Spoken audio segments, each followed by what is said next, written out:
পবিত্র জলে স্নান করতে যাবা বলে শোনো পার্বতী, শোনো, তুমি তোমার সন্তান সন্ততিদেরকে লয়ে কৈলাসে দেখো, আর আমি স্নান করার উদ্দেশ্য নিয়ে চলে যাই ওই মন্দাকিনীর তীরে।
এই দৃশ্য দেখে মহাবৈকল্য গন্ধর্ব বলছে, এটি রে বাবা, আজ বাবা ভোলানাথ মন্দিরের তীরে বসে মনের আনন্দে ভাঙধুত্র শ্রবণ করছে।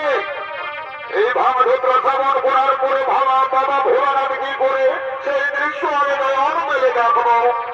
এদিকে বাবা ভোলানাথের সর্বাঙ্গে যখন ভাঙের কাছা প্রবাহিত, সেই সময় বাবা ভোলানাথ মনের আনন্দে নৃত্য করতে লেগেছে।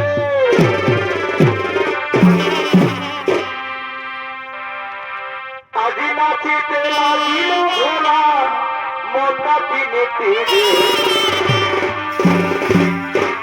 দেহ হল জগৎ